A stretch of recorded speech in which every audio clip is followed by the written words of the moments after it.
सिर्फ DD news पर।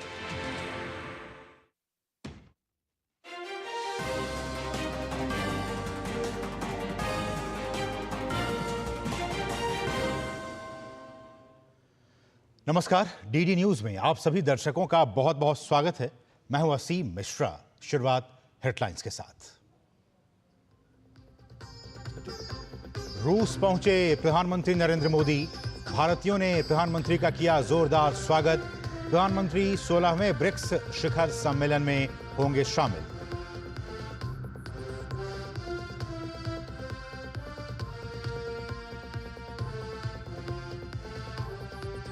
महाविकास अघाड़ी में सीट बंटवारे को लेकर तनातनी के बीच कांग्रेस जारी कर सकती है पहली सूची। महाराष्ट्र और झारखंड में नामांकन का दौर जारी। मध्य प्रदेश के जबलपुर में ऑर्डिनेंस फैक्ट्री खमरिया में जबरदस्त धमाका। हादसे में 13 कर्मचारियों के घायल होने की खबर, 3 की हालत गंभीर। धमाके में इमारत ध्वस्त। बढ़ते प्रदूषण के बीच दिल्ली एनसीआर में आज से ग्रैप 2 हुई लागू। कई जगहों पर AQI लेवल 300 के पार।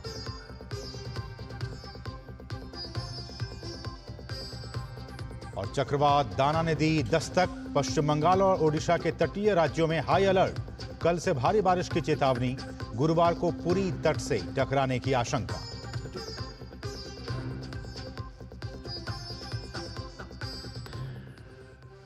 और शुरुआत इस वक्त की सबसे अहम खबर के साथ। ब्रिक्स शिखर सम्मेलन में हिस्सा लेने के लिए प्रधानमंत्री रूस के कजान पहुंच गए हैं। प्रधानमंत्री ने अपने डिपार्चर स्टेटमेंट में आर्थिक सहयोग, जलवायु परिवर्तन की चुनौती, वैश्विक विकास और बहुपक्षवाद में सुधार की दिशा में ब्रिक्स को एक अहम मंच बताया।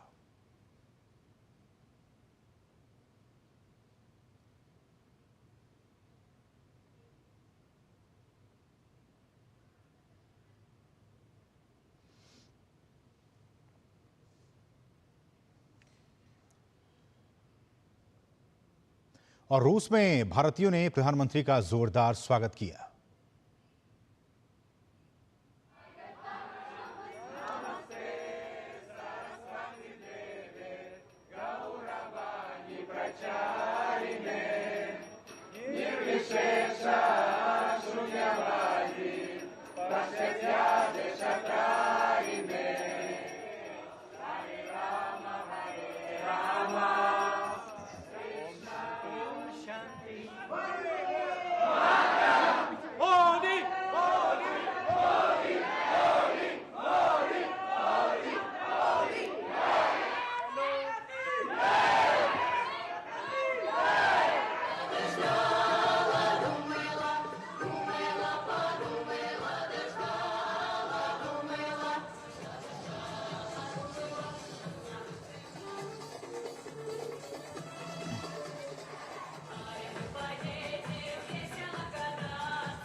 और अब बात विधानसभा चुनावों की। महाराष्ट्र में विधानसभा चुनावों के लिए प्रत्याशी आज से नामांकन दाखिल कर रहे हैं। नामांकन दाखिल करने की अंतिम तारीख 29 अक्टूबर है। 30 अक्टूबर को नामांकन पत्रों की जांच की जाएगी। 15वीं विधानसभा के लिए 20 नवंबर को मतदान होगा और नतीजे 23 नवंबर को घोषित किए जाएंगे। और महाराष्ट्र विधानसभा चुनाव से पहले महाविकास अघाड़ी में चल रही टकराव की स्थिति जस की तस बनी हुई है। कांग्रेस और उद्धव ठाकरे की शिवसेना के बीच चल रही सीटों की खींचतान खत्म होती नजर नहीं आ रही है। दोनों के बीच खासतौर पर विदर्भ की 12 सीट को लेकर तनातनी अब भी चल रही है। ऐसे में अब दोनों के बीच के तनाव को सुलझाने और मध्यस्थता करने के लिए शरद पवार सामने आए हैं। हालांकि महाराष्ट्र कांग्रेस के प्रदेश अध्यक्ष नाना पटोले कहते हैं कि महाविकास अघाड़ी में कोई मतभेद नहीं है, सीट बंटवारे पर चर्चा चल रही है और जल्द ही मसला सुलझ जाएगा। पटोले के मुताबिक अब तक कांग्रेस की 96 सीट पर चर्चा पूरी हो चुकी है। एनसीपी प्रमुख शरद पवार और शिवसेना प्रमुख उद्धव ठाकरे आज फिर से मुलाकात करने वाले हैं। दरअसल कांग्रेस के विदर्भ के नेताओं की दलील ये है कि जैसे ठाकरे की शिवसेना का गढ़ कोंकण है, वैसे ही विदर्भ कांग्रेस का गढ़ है और कांग्रेस अपने किले में अधिकतम जगह लेने की दिशा में काम कर रहा है। दरअसल लोकसभा चुनाव में कांग्रेस को विदर्भ में बड़ी सफलता मिली थी, इसलिए कांग्रेस ने विधानसभा चुनाव में भी विदर्भ की सीटों पर दावा ठोका है। लेकिन जब से ठाकरे गुट ने इसमें से कुछ सीटों की मांग की है, तो कांग्रेस और ठाकरे गुट में विवाद की स्थिति पैदा हो गई है। इसलिए विदर्भ के कांग्रेस नेता दिल्ली में डटे हुए हैं। इससे पहले कल दिल्ली में कांग्रेस केंद्रीय चुनाव समिति की बैठक हुई। उम्मीद है कि आज उम्मीदवारों की सूची कांग्रेस जारी कर सकती है।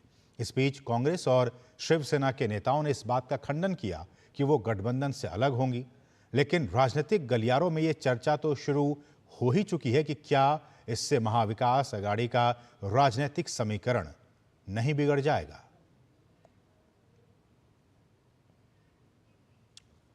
और झारखंड की बात की जाए तो झारखंड में भी विधानसभा चुनाव का बिगुल बज चुका है। झारखंड विधानसभा चुनाव के दूसरे चरण की 38 सीटों के लिए आज से नामांकन दाखिल किया जा रहा है। इन सीटों पर नामांकन की अंतिम तारीख 29 अक्टूबर निर्धारित की गई है, जबकि 30 अक्टूबर को नामांकन पत्रों की जांच की जाएगी। 1 नवंबर तक नामांकन पत्र वापस लिए जा सकेंगे। इन सीटों पर 20 नवंबर को मतदान होना है। झारखंड में 81 विधानसभा सीटों पर 2 चरणों में मतदान होना है। राज्य में पहले चरण का मतदान 13 नवंबर को 43 सीटों पर होगा। वहीं वोटों की गिनती 23 नवंबर को होगी। झारखंड में 29,562 पोलिंग बूथ बनाए गए हैं। इसमें 24,520 बूथ ग्रामीण क्षेत्रों में होंगे। राज्य में 2.5 करोड़ से ज्यादा मतदाता हैं, जिसमें महिला मतदाताओं की संख्या 1.29 करोड़ और पुरुष मतदाताओं की संख्या 1.31 करोड़ है। और वहीं कांग्रेस ने झारखंड विधानसभा चुनाव के लिए 21 उम्मीदवारों की अपनी पहली सूची जारी कर दी। झारखंड सरकार में मंत्री रामेश्वर ओरांव लोहरदगा विधानसभा सीट से चुनाव लड़ेंगे, जबकि पार्टी के वरिष्ठ नेता डॉक्टर अजय कुमार जमशेदपुर पूर्वी सीट से चुनाव लड़ेंगे। राज्य के मंत्री डॉक्टर इरफान अंसारी को उनकी मौजूदा जामताड़ा विधानसभा सीट से चुनावी मैदान में उतारा गया है। कांग्रेस की केंद्रीय चुनाव समिति ने इन सभी नामों पर अपनी मुहर लगाई है। और यहां के बहुत ही छोटे से ब्रेक के लिए आप देखते रहिए डीडी न्यूज। कभी नाच गाना और बेहतरीन खाना, कभी सास बहू की नोक-झोंक में स्वाद का मुस्कुराना, कभी रिश्तों में मुस्कुराहट और स्वाद भरना। असली मसालों का उपहार MDH बनाए खास हर त्योहार, क्योंकि हर रिश्ता है स्वाद से जुड़ा। आइए मनाए खुशियों की दीपावली MDH मसालों वाली। बेटियां घर की रौनक हैं। बेटियां घर संवारती हैं। बेटियां पीढ़ियां सजाती हैं। बेटियां घर की बुनियाद कहलाती हैं। बेटियों को सलाम करता है मोंगिया स्टील, स्टील का बादशाह। और ब्रेक के बाद आपका फिर से स्वागत है। बढ़ेंगे आगे। भाजपा के वरिष्ठ नेता रविशंकर प्रसाद ने केजरीवाल पर निशाना साधा है। उन्होंने कहा कि केजरीवाल ने गुजरात हाईकोर्ट के फैसले को चुनौती दी थी, जिसे कोर्ट ने स्वीकार नहीं किया। उन्होंने केजरीवाल द्वारा प्रधानमंत्री को अपशब्द कहे जाने वाले मामले पर कड़ी निंदा की। कल सुप्रीम कोर्ट ने डिफेमेशन केस में उनके क्वाशिंग एप्लीकेशन को रिजेक्ट कर दिया, जिसमें उन्होंने गुजरात हाईकोर्ट के फैसले को चैलेंज किया था। आपको याद होगा कि हमारे प्रधानमंत्री नरेंद्र मोदी जी से वो कितना स्नेह करते हैं बताने की ज़रूरत नहीं है। कैसे आप शब्दों का प्रयोग करते हैं भी बताने की ज़रूरत नहीं है। रविशंकर प्रसाद ने कहा कि अरविंद केजरीवाल देश को बदलने का ख्वाब लेकर आए जरूर थे, हालांकि वे अपने गैर जिम्मेदाराना रवैये को लेकर मात्र माफी विशेषज्ञ बन गए हैं। गुजरात यूनिवर्सिटी के खिलाफ बहुत अनाप शनाप बातें कही गई थी, तो गुजरात यूनिवर्सिटी ने अपने रजिस्ट्रार के माध्यम से एक डिफेमेशन केस फाइल किया था। श्रीमान अरविंद केजरीवाल जी, श्रीमान संजय सिंह जी, इन सबों ने कही थी बातें। उसके बाद मजिस्ट्रेट ने कॉग्निजेंस लिया, वो सेशन कोर्ट के पास गए, उन्होंने उसको रिजेक्ट किया। वो हाई कोर्ट आए, हाई कोर्ट ने भी उनके प्ली को रिजेक्ट किया, और कल वो सुप्रीम कोर्ट आए और सुप्रीम कोर्ट ने भी उनके प्ली को रिजेक्ट किया। रविशंकर प्रसाद ने कहा कि किसानों के हितैषी बनने वाले केजरीवाल किसान आत्महत्या से जुड़े मुद्दे पर भी माफी मांग चुके हैं। भाजपा नेता ने आरोप लगाते हुए कहा कि लापरवाह रवैये के चलते कोरोना काल के दौरान हुई गोपनीय बैठक को केजरीवाल टेलीकास्ट तक कर दिया था, जिस पर भी उन्हें बाद में माफी मांगनी पड़ी। 15 में किसानों की रैली हुई थी दिल्ली में, जिसमें एक किसान ने आत्महत्या की थी, उसमें उन्होंने माफी मांगा था। ये जो कोरोना की मीटिंग होती है, जो सीक्रेट मीटिंग होती थी चीफ मिनिस्टर प्राइम मिनिस्टर की, उसको उन्होंने टेलीकास्ट कर दिया। तो बाद में जब पीएमओ से कहा गया तो उन्होंने कहा आई एम सॉरी, नहीं करना चाहिए था। बात प्रदूषण की। दिल्ली एनसीआर में प्रदूषण के खतरनाक स्तर को देखते हुए ग्रैप 2 की पाबंदियां लागू हो गई हैं। AQI लेवल 300 से ज्यादा होने पर CAQM ने आदेश जारी किया है, जिसके तहत आज सुबह 8 बजे से ग्रैप 2 लागू हो गया है। इस आदेश के लागू होते ही दिल्ली एनसीआर में चिन्हित सड़कों पर हर रोज वैक्यूम स्वीपिंग और पानी का छिड़काव करने के निर्देश जारी किए गए हैं। CAQM ने नागरिकों से सार्वजनिक परिवहन का ज्यादा से ज्यादा इस्तेमाल करने की अपील की है। लोगों से तकनीक की मदद को लेकर कम भीड़भाड़ वाले रास्तों पर आवाजाही करने की अपील की गई है, जबकि CNG इलेक्ट्रिक बसों और मेट्रो की सर्विस को बढ़ाया जाएगा। साथ ही धूल पैदा करने वाली निर्माण गतिविधियों से बचने को भी कहा गया है। स्पष्ट तौर पर कहा गया है कि हॉटस्पॉट वाले इलाकों में प्रदूषण फैलाने वाले प्रमुख सेक्टरों के लिए उपायों को तेज किया जाए। इस दौरान डीजल जनरेटर चलाने पर रोक रहेगी। नेचुरल गैस, बायोगैस, LPG से चलने वाले जनरेटर चल सकेंगे। जनरेटरों के इस्तेमाल को कम करने के लिए निर्बाध बिजली आपूर्ति सुनिश्चित करने को भी कहा गया है। वहीं प्राइवेट गाड़ियों के इस्तेमाल को कम करने के लिए पार्किंग फीस को बढ़ाया जाएगा। NIA ने पंजाब में हुए आतंकी साजिश मामले में खालिस्तानी आतंकवादियों रिंदा और लांडा के प्रमुख सहयोगी गुरप्रीत सिंह उर्फ गोपी के खिलाफ चार्जशीट दाखिल की है। तरन तारण के मोहाली स्थित NIA की विशेष अदालत में ये चार्जशीट दाखिल की गई है। जांच में पंजाब और देश के अन्य हिस्सों में आतंक फैलाने के लिए बब्बर खालसा के आतंकवादियों द्वारा रची गई साजिश में उसकी भूमिका स्थापित हुई है। NIA की जांच के मुताबिक आरोपी दिसंबर 2022 में पुलिस स्टेशन सरहाली पर RPG हमले में शामिल था, जिसमें पता चला है कि उस मामले में जेल से रिहा होने के बाद भी अपने विदेशी संचालकों के संपर्क में रहा था। NIA की जांच में यह भी पता चला है कि गुरप्रीत ने लखवीर सिंह उर्फ लांडा के निर्देश पर व्यापारियों से बड़े पैमाने पर जबरन वसूली के जरिए भारत में बब्बर खालसा और उसके गुर्गों के लिए धन जुटाने की साजिश रची थी। यूपी पुलिस पर एनकाउंटर को लेकर सवाल उठने के बाद योगी सरकार ने नई गाइडलाइन जारी की है। DGP की ओर से इसको लेकर दिशा निर्देश जारी किए गए हैं। इसके तहत एनकाउंटर में अपराधी की मौत या घायल होने पर शूट आउट साइट की वीडियोग्राफी करानी होगी। अगर एनकाउंटर में अपराधी की मौत हो जाती है तो 2 डॉक्टरों का पैनल डेड बॉडी का पोस्टमार्टम करेगा और उसकी भी वीडियोग्राफी होगी। इतना ही नहीं, जिस जगह पर शूट आउट हुआ है वहां फॉरेंसिक टीम भी निरीक्षण करेगी।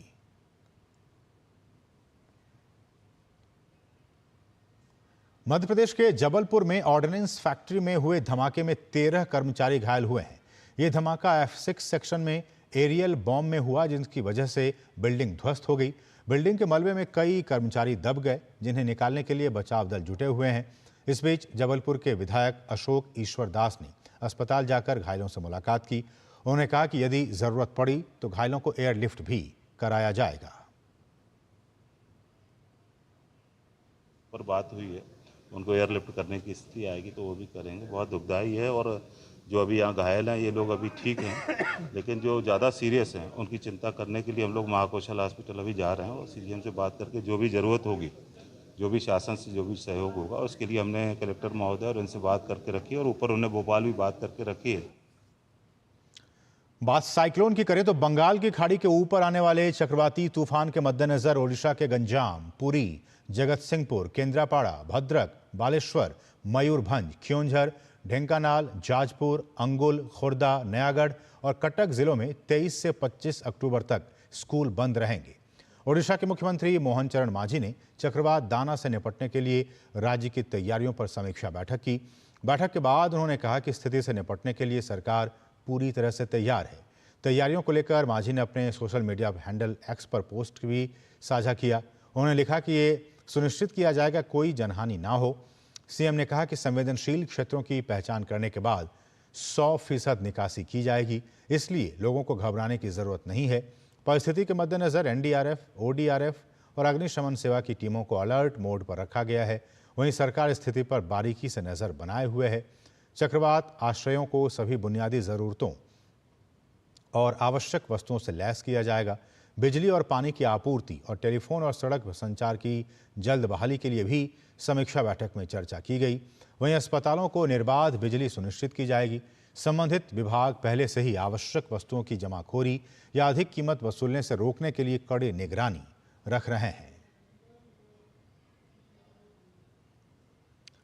और चक्रवात दाना से निपटने की तैयारी और व्यवस्था पर ओडिशा के उप मुख्यमंत्री कनकवर्धन सिंह देव ने कहा कि पूरे राज्य में जरूरी तैयारियां कर ली गई हैं। संबंधित विभागों ने समीक्षा भी कर ली है। किसानों को संदेश भेजे जा रहे हैं, उन्हें जागरूक किया जा रहा है। Preemptive measures have been taken for the entire state, and if you've seen yesterday, all the concerned departments have had their reviews, and Honorable Chief Minister has also taken a review yesterday along with the Minister for Revenue and Disaster Management.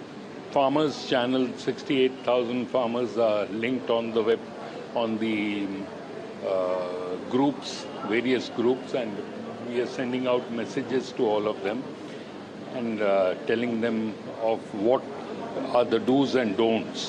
Energy also is totally prepared. 33,000 workforce is on standby. और दाना की बात की जाए तो भारतीय मौसम विभाग ने सोमवार को बताया कि ओडिशा और पश्चिम बंगाल चक्रवाती तूफान दाना के साए में है।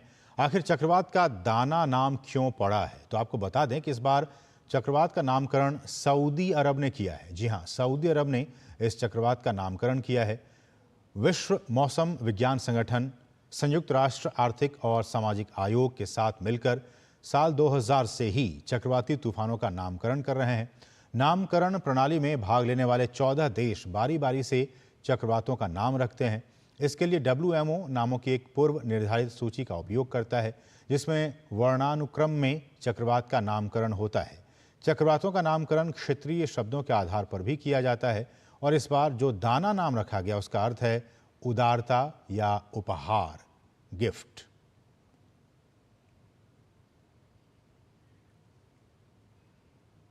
और यहां रुके एक और छोटे से ब्रेक के लिए। आप देखते रहिए DD न्यूज।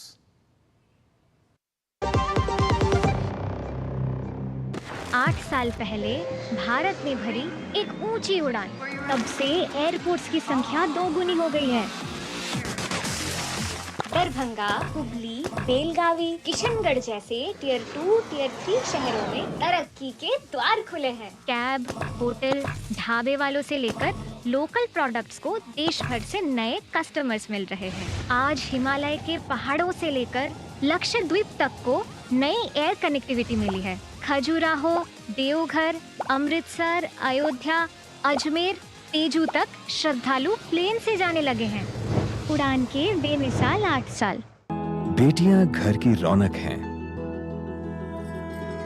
बेटियां घर संवारती हैं। बेटियां पीढ़ियां सजाती हैं। बेटियां घर की बुनियाद कहलाती हैं। बेटियों को सलाम करता है मोंगिया स्टील, स्टील का बादशाह। हाथ धोकर आते हैं। साबुन की जगह हैंड वॉश। मोहन का प्रमोशन हो गया क्या? सैवलॉन हैंड वॉश तो हमारा रोज का है। सिर्फ 10 रुपए में 200 ml हैंड वॉश बनाओ। Savlon powder to gel hand wash, germ से बचाए, शान बढ़ाए। और ब्रेक के बाद आपका फिर से स्वागत है। बढ़ेंगे आगे। राष्ट्रपति द्रौपदी मुर्मू ने 5वें राष्ट्रीय जल पुरस्कार में पानी की मूलभूत आवश्यकता पर जोर दिया। उन्होंने कहा कि स्वस्थ समाज के निर्माण के लिए पानी अत्यंत जरूरी है। साथ ही उन्होंने 2019 में शुरू हुई जल जीवन मिशन योजना का जिक्र करते हुए कहा कि इस योजना के आने के बाद से ग्रामीण समाज के 78% लोगों के पास पानी पहुंचा है। प्रत्येक व्यक्ति के लिए पानी एक मूलभूत आवश्यकता होने के साथ उसका बुनियादी मानवाधिकार भी है।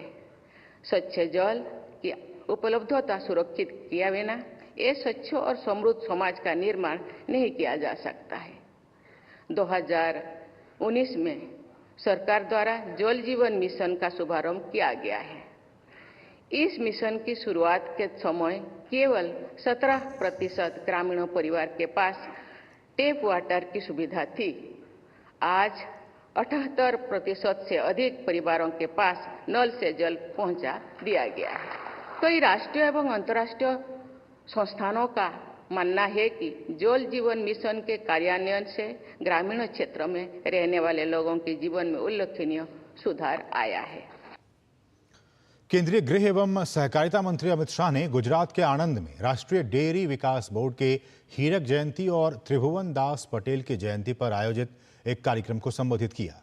सहकारिता मंत्री अमित शाह ने कहा कि दुग्ध उत्पादक किसानों के आर्थिक विकास और डेयरी उद्योग की सफलता में राष्ट्रीय डेयरी विकास बोर्ड और त्रिभुवन दास पटेल के महत्वपूर्ण योगदान है।